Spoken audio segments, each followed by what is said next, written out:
ವೀಕ್ಷಕರೇ, ನಟ ಶಿವರಾಜ್ಕುಮಾರ್ ಮತ್ತು ಪುನೀತ್ ರಾಜ್ಕುಮಾರ್ ಅವರ ರೀತಿ ಕೆಎಂಎಫ್ ನ ನಂದಿನಿ ಬ್ರ್ಯಾಂಡ್ಗೆ ನಿಮ್ಮನ್ನ ಬ್ರ್ಯಾಂಡ್ ಅಂಬಾಸಿಡರ್ ಆಗಿ ಮಾಡ್ತೀವಿ ಅಂತ ಶಾಸಕರು ಮತ್ತು ಕಾಂಗ್ರೆಸ್ನ ಕಾರ್ಯದರ್ಶಿಯೊಬ್ಬರು ಗಿಲ್ಲಿ ನಟಗೆ ಭರವಸೆಯನ್ನು ಕೊಟ್ಟಿದ್ದು, ನಿಮ್ಮನ್ನ ನಂದಿನಿ ಪ್ರಾಡಕ್ಟ್ ಗಳಿಗೆ ಬ್ರ್ಯಾಂಡ್ ಅಂಬಾಸಿಡರ್ ಅನ್ನಾಗಿ ಮಾಡ್ತೀವಿ, ಇದರ ಬಗ್ಗೆ ಸಿಎಂ ಸಿದ್ದರಾಮಯ್ಯ ಅವರ ಬಳಿ ಮಾತಾಡಿ ನಿಮ್ಗೆ ತಿಳಿಸ್ತೀವಿ ಅಂತ ಗಿಲ್ಲಿ ನಟ ಅವರ ಬಳಿ ತಿಳಿಸಿದ್ದು, ಇದಕ್ಕೆ ಗಿಲ್ಲಿ ನಟ ಏನಂತ ಉತ್ತರಿಸಿದ್ದಾರೆ ಅನ್ನೋದನ್ನ ಈ ಒಂದು ವಿಡಿಯೋದ ಮೂಲಕ ನಾವು ನೋಡಬಹುದಾಗಿದೆ.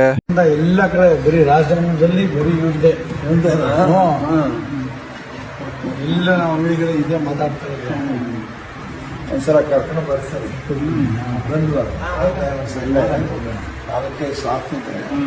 ಒಂದ್ಸಲ ಆಮೇಲೆ ಇದನ್ನು ಮಾಡೋಣ, KMF ಅಂಬಾಸಿಡರ್ ಶಿವರಾಜ್ಕುಮಾರ್ ಮಾಡಿಸಿದ್ರಲ್ಲ, ಇದು ಕೊಡ್ತಾರೆ ಅಡ್ವರ್ಟೈಸ್ಮೆಂಟ್. ಬರೀ ನಂದಿನಿ ತುಪ್ಪ, ನಂದಿನಿ ಹಾಲು ಅಂತ ಅಡ್ವರ್ಟೈಸ್ಮೆಂಟ್.